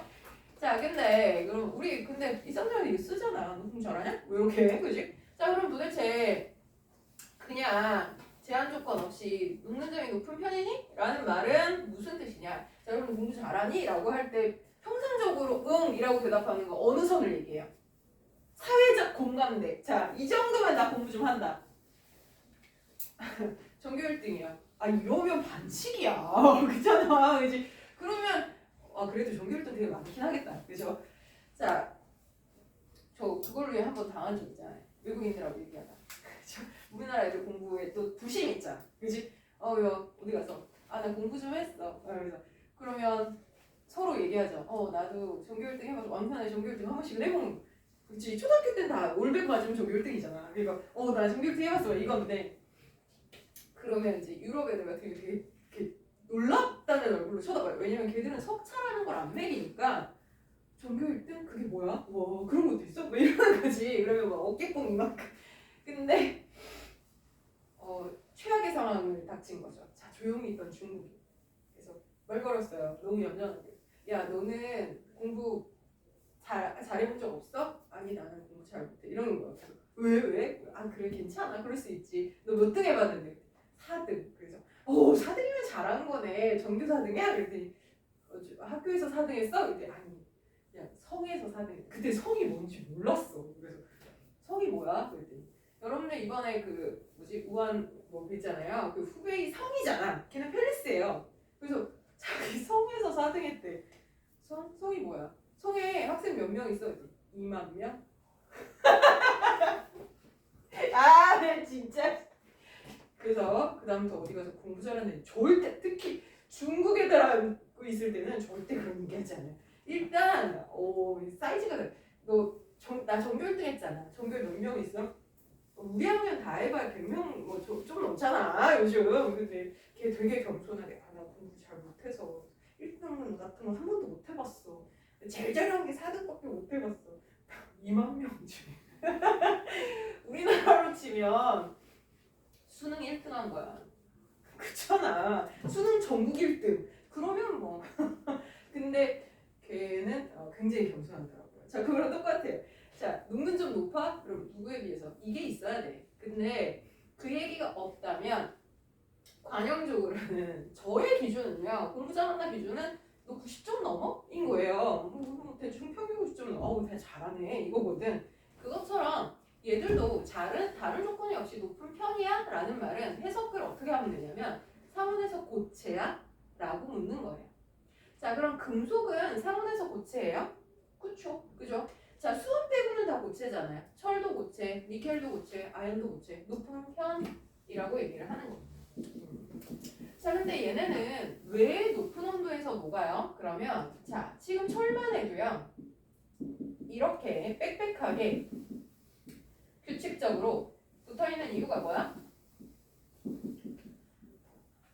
얘들끼리 끌어당겨서 누구 때문에? 자유전자 때문에. 그걸 뭐라 불렀어요? 금속결합이라고 불렀죠. 그죠? 아 그러면 액체가 되려면 이게 움직여야 돼. 그럼 어떻게 해야 돼? 금속결합을 떼야 되는 거야. 근데 금속결합이 약한 힘이다? 아니 강한 힘이야. 그래서 금속결합력이 강해서 높은 거예요. 자 그러면 금속결합력이 강한 금속이다. 예를 들어 철하고 구리하고 뭐 은 중에 누가 뭐 금속결합이 좀 더 차이는 될 수 있잖아요. 그럼 누가 녹는 점 제일 높아? 금속결합 제일 센 놈이 녹는 점 제일 높아. 이렇게 돼요. 자 그러면 금속결합은 언제 센데? 자 이거에 대해서 생각할 필요가 있죠. 자 첫 번째는요. 전하량이 클수록 커요. 자 물론 이것도 20번 이내의 원소에 제한돼서 하는 얘기예요. 자 그러면 전하량이 무슨 뜻이야? 그러면 나트륨이라는 금속이랑 마그네슘이라는 애랑 알루미늄이라는 애랑 누가 제일 세? 그러면 얘 1 플러스로 변하는 애잖아. 얘는 2 플러스짜리, 얘는 3 플러스짜리. 그러면 누가 제일 세? 3 플러스가 제일 세. 이 얘기야. 근데 리튬하고 나트륨하고 칼륨하고 누가 세? 그러면 얘네들 전하량 똑같아. 그럼 그때는 뭘 비교하냐면 핵간 거리, 결합한 거리가 짧을수록 당연히 바짝 결합해 있다. 떼내기가 쉽지 않겠네? 인 거죠. 그러면 이거 핵간 거리는 어떻게 계산하나요? 여기 봐봐. 리튬하고 가까이 있는데 이 거리? 그럼 반지름의 2배네. 그죠? 그럼 누가 더 크기가 작아? 를 묻는 거예요. 아까 주기적 상식. 그거 얘기야. 자 그럼 얘가 크게 잡죠? 그럼 바짝 붙어 있어요. 떼내기가 어려워. 그러면 녹는 점은 리튬이 높아가 되는 거예요. 그렇죠? 자 그래서 전하량이 클수록 높고요. 근데 전하량은 작은데 핵광거리도 작으면 그러면 누구부터 봐요? 순서를 괜히 정해준 게 아니에요. 전하량이 더 큰 영향을 미쳐요. 물론 20번 이내의 원소일 경우를 얘기합니다. 자 그래서 이렇게 하면 누가 녹는 점이 높은지 대강은 얘기할 수 있어요. 그래서 사실 고등학교 1학년 과정에서 이거 외우는 게 나와요. 알칼리 금속에 리튬보다 나트륨이, 나트륨보다 칼륨이 뭐 녹는 점이 높다 이런 거 나오는데 사실 외우지 않아도 되는 건데 뭐 내용을 이해 못했으니까 그냥 외운 거예요. 그래서 어쨌거나 이게 녹는 점 패턴이다. 자, 세 번째는요. 힘을 가할 때의 변화. 내가 힘으로 내를 쳤어. 자, 그러면 금속은 어떻게 되냐? 비금속인 이런 플라스틱은요. 위에서 내리치면 어떻게 돼요? 갈라집니다. 자, 근데 금속은 금속 도막을 내리치면 얇게 펴지죠. 그지? 갈라지는 게 아니라 변형이 돼요. 그 이유는 뭐냐면 금속 양이온들 사이가 이렇게 가까이 붙어 있었는데 가해주는 힘에 의해서 얘가 벌어졌어. 그렇다 할지라도 자유전자가 양옆을 잡아줘. 그래서 넓적하게 펴지다가 못 버티면 끊어진다 할지라도 어쨌든 버텨본다. 자, 그걸 뭐라 부르냐면 전성이라고 불러요. 펴짐성. 연성. 양옆을 잡아당기면 뽑힘성. 양옆을 잡고 쭉 가늘게 변하는 선사. 자, 그럼 기타의 특징은 뭐냐? 자, 우리가 금속 결합을 한다라고 하면 대체적으로 은백색의 광택을 가지고 있다라고 기대를 합니다. 자, 이게 지금 금속일 가능성이 높아 보여요. 만졌는데 차가워. 금속이겠지. 왜? 자, 자유전자가요 움직이면서 모든 파장빛을 다 반사하면 백색으로 보입니다. 자, 이게 금속들의 특징이에요. 자, 금속 원소를 딱 보는 순간 적어도 걔가 무슨 금속인지 몰라도 고체 액체 전기통해요. 녹는 점 높은 편이라서 고체일 가능성이 높아요. 자, 그 다음에 힘을 가하면 넓적해지거나 가늘게 변해요. 그 다음 은백색의 광택을 가진 경우가 많을 겁니다. 그쵸? 원소기만 봐도 대충 예상은 된단 말이에요. 자, 그것처럼 이온 결합이 내는 어떤 패턴을 가져서 공통의 성질. 자, 얘들은요. 금속의 양이온하고요. 비금속의 음이온하고의 결합입니다. 그러니까 제가 금속 원소, 비금속 원소에 막 겁나 집착한 이유가 이거야. 원소 기호를 보는 순간, 화학 결합의 화학식을 보는 순간, 아, 얘 대충 누구 이렇게 보인다는 거죠. 그치? 자, 그럼 얘네들은 고체에서 전기가 통합니까? 안 통해요. 사실 쟤들은 전기적 입자이긴 해요. 그래서 양이온, 음이온, 양이온, 음이온 이렇게 되어 있긴 한데 문제는 고체에서는 겁나 빽빽해요. 못 움직여. 낑겨서. 그러면 전기적 성질이 있긴 하지만 움직이질 못해서 전기가 안 통하는 거예요. 근데 액체가 됐다. 살짝 벌어지잖아요. 그럼 움직일 수 있지. 그러면 전기가 통해. 수용액 상태에서 전기 통해요. 자, 이온결합 물질은 물에 다 녹아요. 그러니까 물에 녹은 상태는 자유롭죠? 그러면 움직일 수 있어요.가 되는 거예요. 자, 녹는 점 어떤 편? 높은 편입니다. 자, 소금, 고체야, 액체야? 고체. 그죠? 우리 집에 액체 소금 쓴다 하시는 분. 뭘 먹은 거야? 그죠? 자, 절대 이온결합 물질은 다 고체입니다. 그죠? 자, 그럼 얘도 마찬가지. 이온결합을 끊으려면 어려워. 그래서 녹는 점이 높은 거야. 인 거예요. 자, 그럼 이온도 플러스와 마이너스의 인력이잖아요. 플러스 마이너스 인력에는 다 똑같이 야 저거 누가 그냥 그러면 전하량 클수록 커요. 예를 들어 NaCl하고요. MgO하고 누가 녹는 점 높아요? 비교할 필요도 없어. 뭘 봐? 1 플러스 1 마이너스 2 플러스 2 마이너스야. 너가 높구나. 인 거야. 끝나. 자, 정말 이래도 돼? 나중에 보여줄게. 자료로. 자, 그 다음 두 번째. 전하량이 똑같다면 획간거리가 짧을수록 녹는 점 높아요. 예를 들어 NaCl하고요. KCl하고 누가 녹는 점 더 높아요? 그러면 제일 먼저 뭘 보냐면 야, 이 결합이 뭐야? 어떻게 보는 거야? 금속 플러스 비금속 이온 결합이네. 그죠? 자, 그러면 전하량 크고 획간거리 짧을수록인데 전하량은 둘이 똑같아. 그럼 끝났네. 획간거리는 C는 똑같잖아요. 그러면 나트륨하고 칼륨 중에 얘가 더 쪼꼬매. 그럼 더 세게 잡아당기겠네요. 바짝 결합하니까. 그러면 얘가 녹는 점 높아요. 명확하게 비교 가능하죠. 그죠? 자, 이건 그냥 합리적으로 제가 높을 가능성이 높습니다. 명확하게 밝히시면 되는 거예요.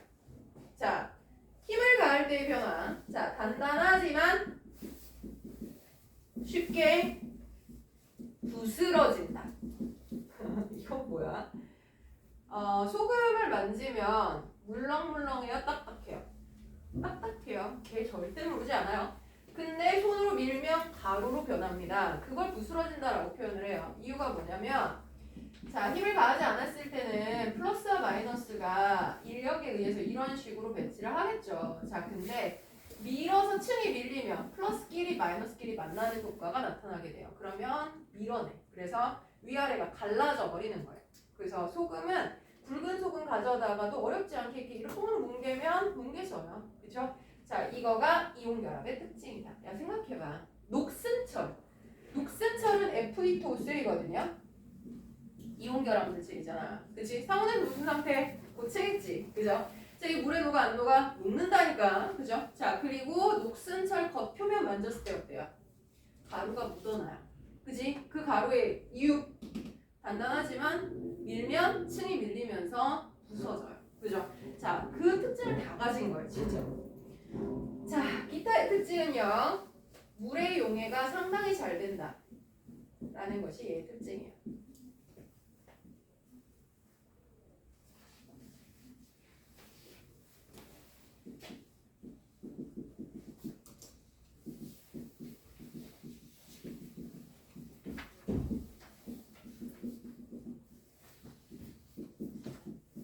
자, 봅시다.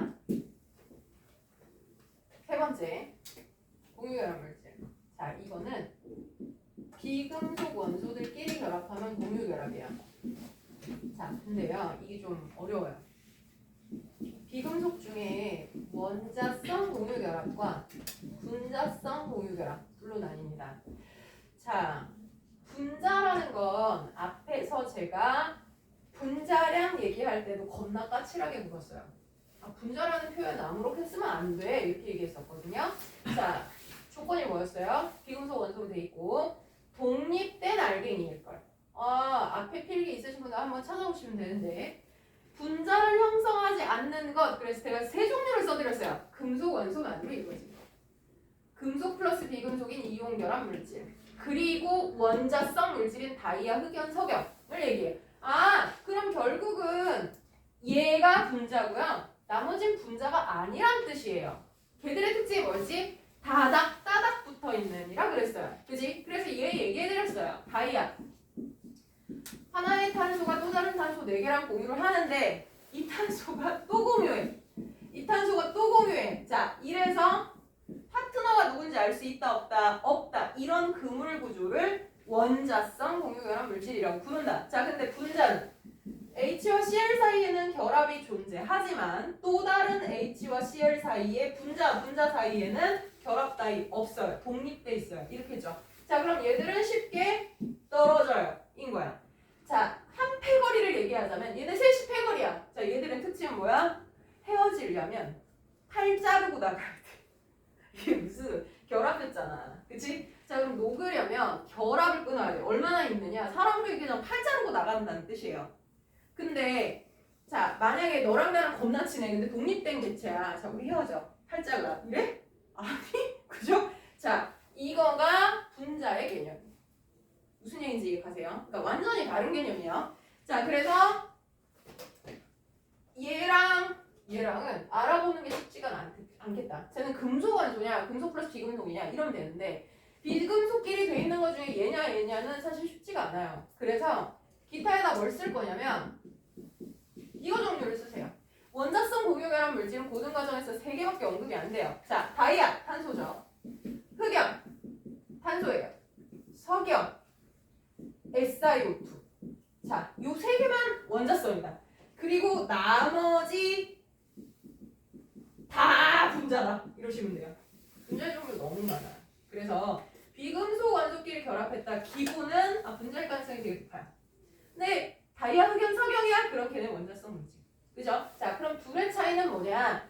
일단 고체 액체에서 전기 전도성 없는 건 둘 다 똑같아요. 왜냐면 비금속으로 돼 있잖아. 그죠? 비금속 전기 안 통해. 자, 그런데 녹는 점은요. 얘는 높은 편이에요. 왜? 얘 팔 자르고 나가야 되는 거야. 자, 아까 녹으려면 뭘 끊어야 된다? 공유결합 끊어야 된다. 그래서 공유결합력이 높은 물질이다. 녹는 점 높다. 인 거야. 야, 다이아가 녹는 점 높아? 석영이 녹는 점 높아? 이거는 누구 결합이 더 강한데? 이걸 찾아야 된다는 거예요.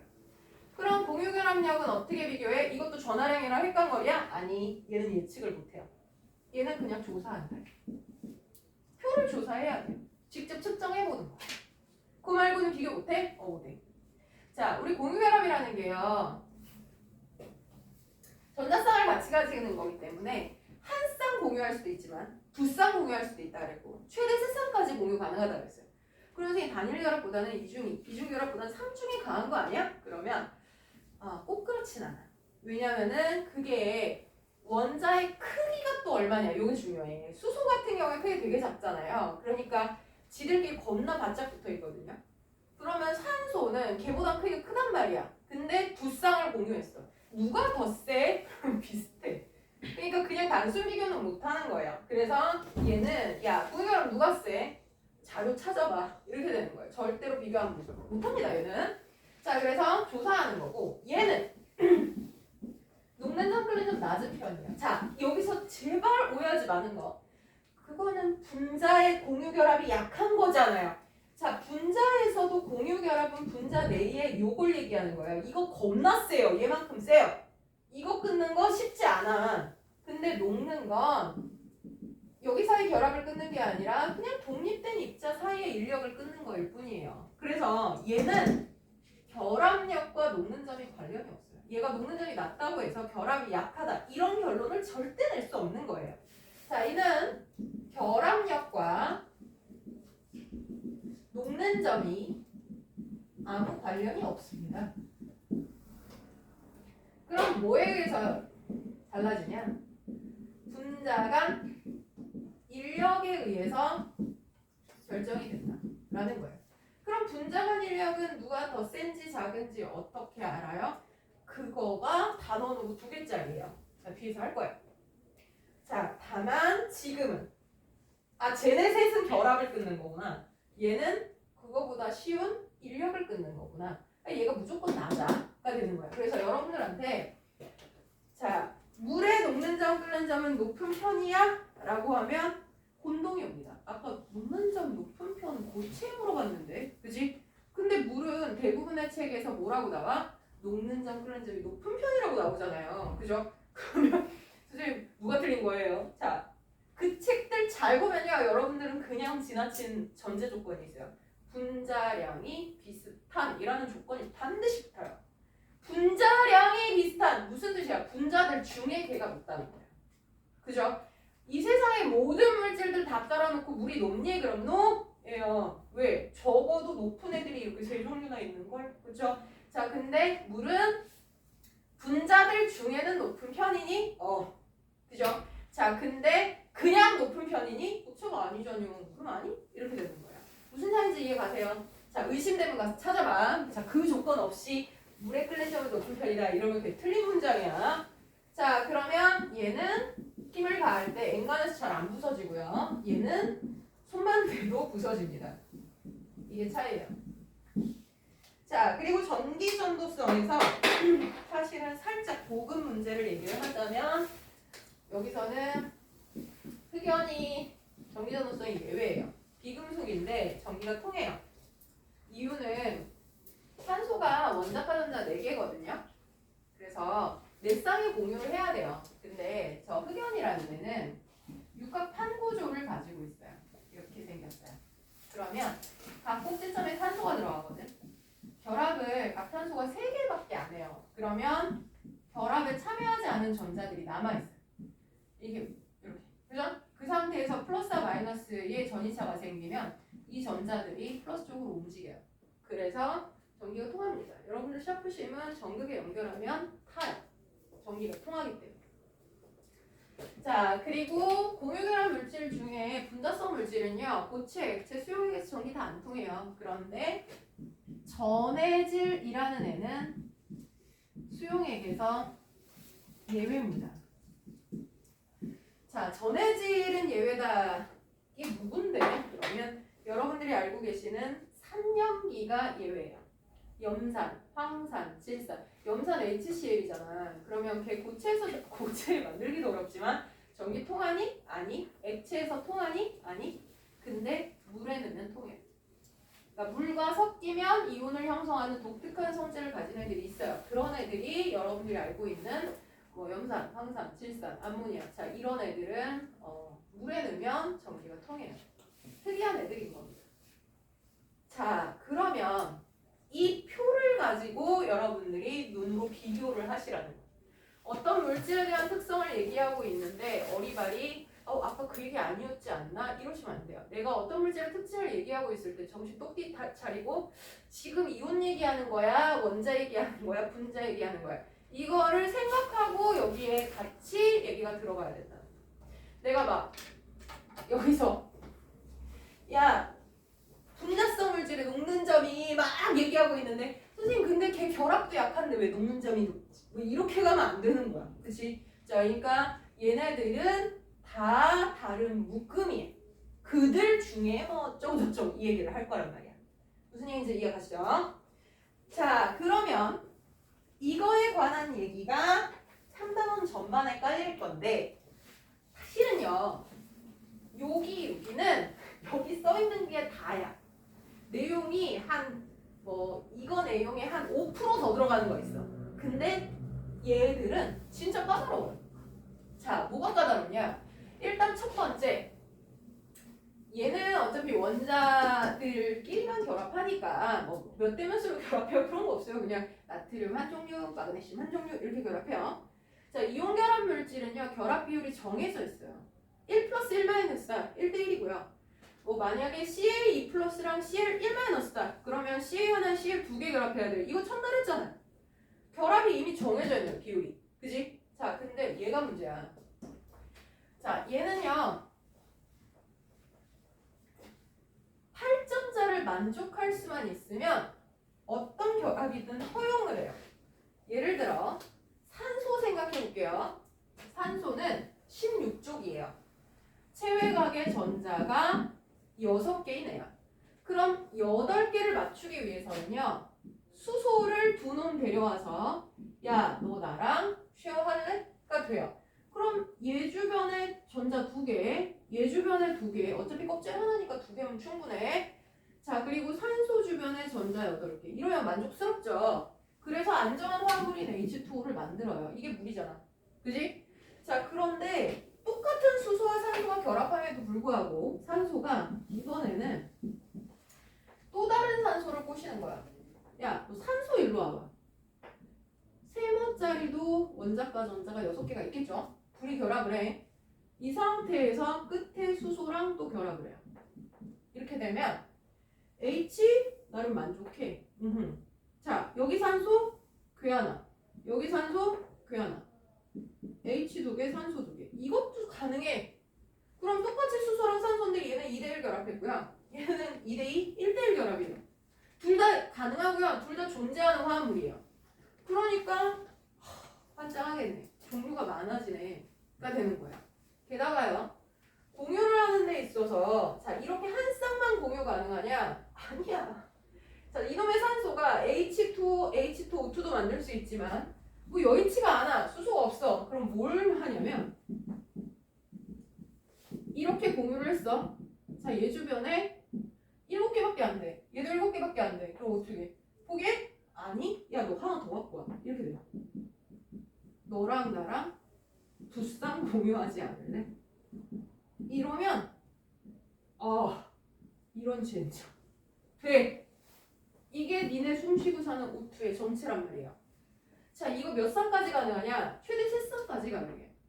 근데 여러분들한테 O2, N2, H2O2 이러면 이게 단일 결합 한 건지 이중 결합을 한 건지 이게 존재할지 말지 판단이 잘 안 된단 말이야. 그죠? 이거를 알아내야 돼. 자 이거 쉽지 않아요. 그지? 자 그래서 이거에 대한 아이디어를 만들어낸 사람이 있어요. 루이스라는 과학자가 자 이거에 대해서 아이디어를 만들어냈습니다. 자 뒷장 넘기세요. 자 백지전 뒷장에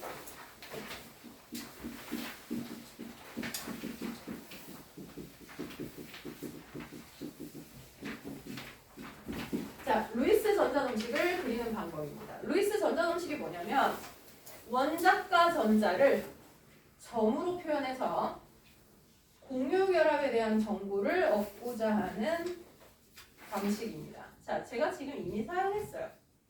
제가 산소가 원자과 전자가 6개잖아. 이렇게 점을 찍었죠. 이게 루이스의 아이디어예요. 근데 어차피 안쪽에 채워진 전자는 결합하고는 관계가 없고 결합을 해야 되는 건 8개의 전자가 안 되기 때문인 거니까 최외각에 있는 전자들이 관여를 한다. 그러면 최외각에 있는 전자를 점으로 표현하되 최대 몇 개가 돼야지 이 결합이 안정해진다? 8개가. 그러니까 자, 탄소는 최외각 전자가 4개다. 그러면 하나, 둘, 셋, 4개가 또 다른 누군가랑 파트너를 이루어야 된다. 이 얘기가 돼요. 산소는 왜 제가 저렇게 찍었냐면 질소의 경우 자 최외각 전자 몇 개야? 하나, 둘, 셋, 넷, 5개거든? 하나 더 있어. 그럼 이렇게 했을 때 총 8개가 되기 위해서 전자 몇 개가 필요해? 3개만 더 있으면 되는 거야. 그럼 요 2개는 화학결합에 참여 안 한단 말이야. 그죠? 왜? 4쌍이면 되는데 전자 5개니까 하나는 쌍을 이미 이뤘어. 그러면 안 되는 애 3놈만 결합을 하면 돼. 이 얘기잖아요. 그쵸? 자, 이렇게 원자과 전자를 점으로 표현하는 순간 결합이 몇 개 필요하구나가 한눈에 보여요. 그죠? 그럼 얘는 3쌍 공유하면 되겠네? 얘는 4쌍 필요하네? 얘는 몇 쌍 필요해? 2쌍이네. 그지? 오, 이렇게 표현하는 방식을 얘기하는 겁니다. 그쵸? 자, 그래서 사실 간단한 분자들의 경우에는 저거 가지고 하면 돼요. 예를 들어, 야, CH4가 어떻게 생긴 거게? 탄화수소 우리 배운 애잖아요. 그러면 탄소가 하나고 수소가 4개니까 당연히 가운데에 탄소가 존재하고요. 중심 원자라고 불러요. 얘가 최외각 전자가 4개니까 하나, 둘, 셋, 4개. 결합 4개 필요하구나. 수소는 원자과 전자 하나에 내니까 각각이 이런 식으로 공유를 해서 4쌍을 공유한 거다. 이렇게 푸는 게 루이스 전자점식의 원칙입니다. 할 수 있겠죠? 그죠? 자, 그런데 말입니다. 이게요. 간단한 분자의 경우에는 자, 중심 원자의 원자과 전자를 표현하고 옆에다 갖다 붙이기만 하면 돼요. 그죠? H2S 그러면 S는 16쪽. 하나, 둘, 셋, 넷, 다요. 수소 이렇게 결합한 거. 되지. 자, 이런데 이게 복잡한 분자가 된다거나 아니면 이중이나 삼중 결합이 있는 경우에 좀 힘듭니다. 예를 들어 CO2. 누가 중심이겠니? 그럼 이게 하나고 이게 2개니까 탄소에 하나, 둘, 셋, 넷 됐어. 산소는 이렇게야. 이거 어떻게 결합할 건데? 좀 애매해. 이게 보이면 괜찮아. 자, 보이시는 분들은 이렇게 보이겠지. 자, 탄소가 4개가 필요해. 산소는 2개가 필요해.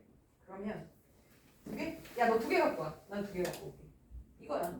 그죠? 그러니까 이쪽에 2개, 산소도 2개. 사실 여기 있는 게 일로 가도 되나요? 위치 바꿔도 상관없어요. 자, 그러면 이쪽에도 2개, 또 다른 탄소도, 산소도 또 2개. 뭐 이렇게 되겠죠? 그지? 근데 이게 빡빡 보인다? 그대로 하세요. 자, 근데 이게 안 보일 때, 난 제일 모르겠는데? 자, 이럴 때는 이 방법을 사용합니다. 자, 구성 원자의 원자과 전자수를 모두 셉니다. 자, 일단 필기부터 하겠습니다. 자, 두 번째 중심 원자를 결정하고요. 결합 전자쌍을 표시합니다. 중심 원자 이외의 원자의 우텟을 맞춥니다. 예외는 수소에서 금속까지가 예외예요. 사용한 전자수와 총 전자수가 같은지 확인한 다음에 중심 원자의 우텟을 맞춥니다. 예외는 동일해. 자, 이거부터 쓰십시오.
아까 얘기한 것처럼 원자과 전자를 잘 표현을 해가지고 한 방에 보이면 그냥 하면 돼요. 뭐 분란은 되는데 자, 잘 안 되는 경우에 자, 이 방법은 뭐냐면 원자과 전자 화학결합에 참여할 수 있는 전자들을 싹 걷어 일단.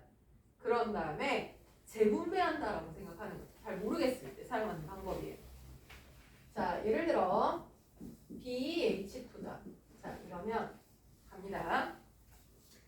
자, 붕소는요. 체외각의 전자가 두 개의 원소예요. 4번 원소지만 체외각 전자는 두 개야. 안쪽 껍질에 두 개, 바깥쪽 껍질에 두 개야. 그지?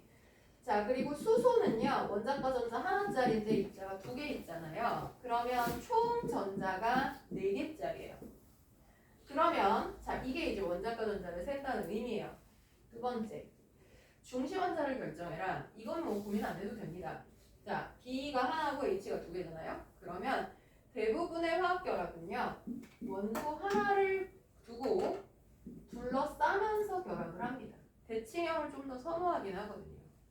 자, 결합전자쌍이란 적어도 얘들이 붙어 있으려면 한 쌍 이상의 결합을 하고 있어야 돼요. 자, 이중결합을 할 수도 있잖아요. 그거 나중에 이제 재조정을 할 거예요. 결합전자쌍은 어쨌거나 얘들이 결합하려면 전자 한 쌍씩은 있어야 돼. 자, 여기다 붙인 거예요.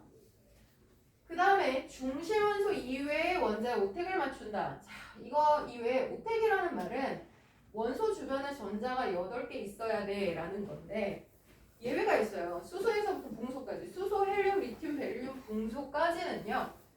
8개가 안 돼도 그냥 두세요 라는 거예요. 자, 얘들은 되게 특수한 원소라서 원자 번호가 되게 작잖아요. 1, 2, 3, 4, 5까지는요. 원자의 크기가 너무 작아서요. 그 주변에 전자 8개가 들어가기가 좀 어렵습니다. 그래서 오택 규칙은 대부분의 화학결합에서 만족하는 얘기지만 오택 규칙을 만족하지 않는 화학결합도 있어요. 그런 애들이 이 예외예요. 어차피 수소, 헬륨은 사실 껍질이 하나라서 전자 2개만 있어도 오택을 만족하는 건데 리튬, 베릴륨, 붕소는 껍질이 2개인 원소임에도 불구하고 8개의 전자를 다 채우지 않고도 화합물을 만들어요. 그런 게 발견이 됐어요. 그래서 모든 화학결합은 오택 규칙을 만족한다. 이게 틀린 말이 된 거예요. 대체로라는 뜻이에요. 자, 그럼 중심원소 이외의 수소니까요. 얘 주변에 지금 전자 2개밖에 없지만 더 이상 전자는 하지 않는다는 예외 있어. 그 다음에 사용한 전자 몇 개야? 하나, 둘, 셋, 넷. 총 전자 4개. 이걸 보시는. 이거에서 만약에 이게 안 맞잖아요? 뭐 남은 게 더 있어. 그러면 중심에다 갖다 붙이는 거예요. 왜? 이 바깥쪽에는 이미 다 맞춰놓은 상태잖아. 그러니까 중심원소 이외의 걸 또 건드리면 나중에 골치 아파. 그러니까 바깥에다 맞춰놨는데 남아. 그럼 여기다 갖다 놓는 거야. 근데 안 남잖아 지금. 이해됐어? 자, 그리고 나서 중심원자 주변의 전자가 8개인지를 확인하는데 예외. 수소에서 붕소까지는 안 맞춰도 돼. 인 거예요. 그럼 얘는 예외인 애잖아. 4개밖에 없어도 됐어. 이게 끝이야. 아, 그러면 이게 이 화합물의 실제 결합입니다. 아, 단일 결합만 2개 있구나. 그쵸? 자, 그러면 NF3도 한번 해볼게요. 자, 잘 따라와요. 봐봐. 질소 체외각전자 5개. 플로우린은 17촉이야. 체외각이 7개. 원자는 3개 있어. 21이지. 질소를 중심에다 두고요. 플로린을 결합을 시켰어요. 결합전자성 표시한 거야. 맞지?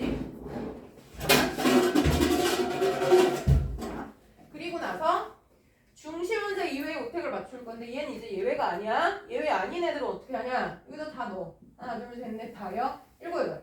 하나, 둘, 셋, 넷, 다여, 7, 8. 하나, 둘, 셋, 넷, 다여, 7, 8. 자, 그러면 총 전자의 숫자가 26개였는데 사용한 전자 8, 16, 24. 몇 개 남았어? 2개.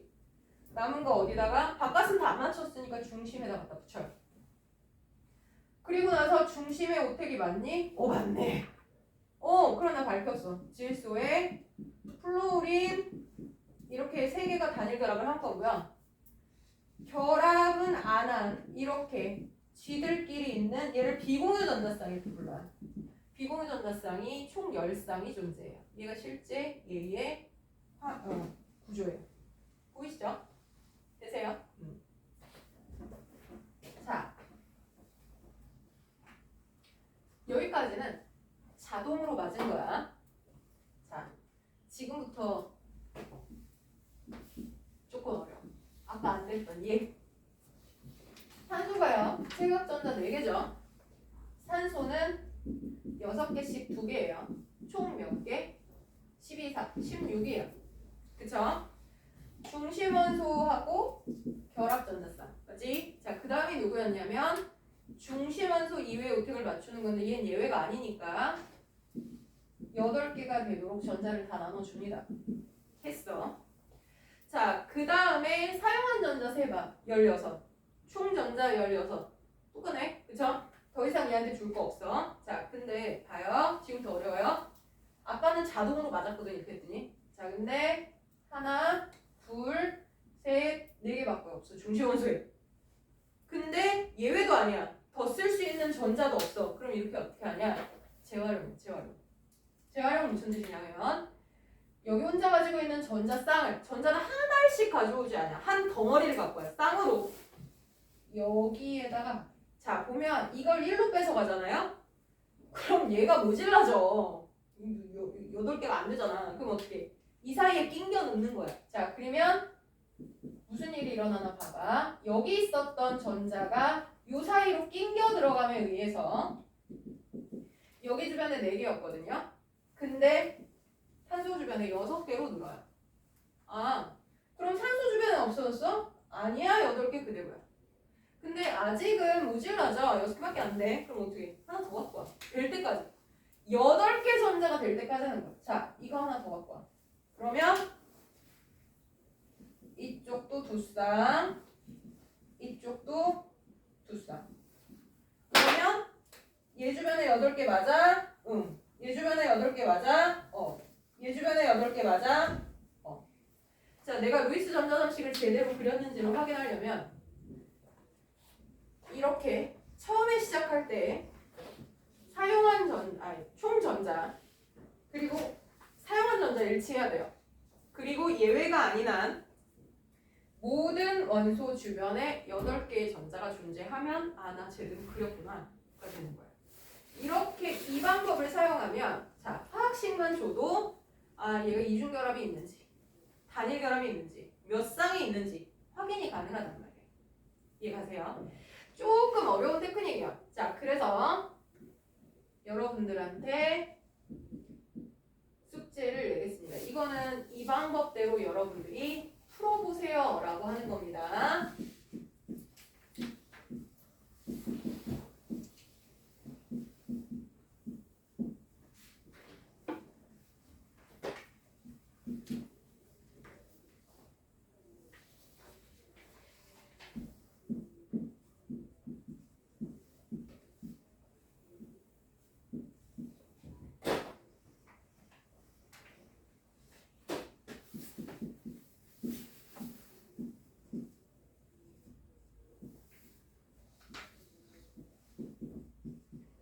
자, 힌트는요.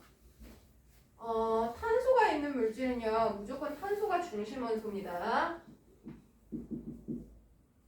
그리고 수소랑 할로제는 항상 바깥쪽에 존재해요. 중심에 들어갈 수 없어요. 단일결합밖에 못하거든요. 단일결합이 아니라 한 쌍의 결합밖에 못해요. 그죠? N2 F4 N2 F2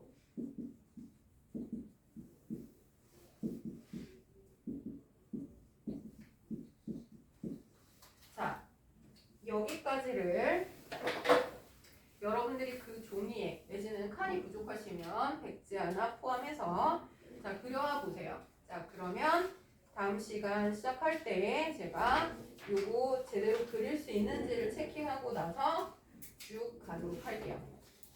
자 이거 그리시는 것까지가 완료되면 다음 주에 다음 주는 뭐 3, 4시간이니까 내용 나가는 첫 시간에 3단원 끝납니다. 이것만 할 줄 알면 나머지는 다 그냥 자동으로 불러본다. 자, 싫어? 뭐 이러시는데 해보시면 알아요. 이게 진짜 중요한 내용이에요.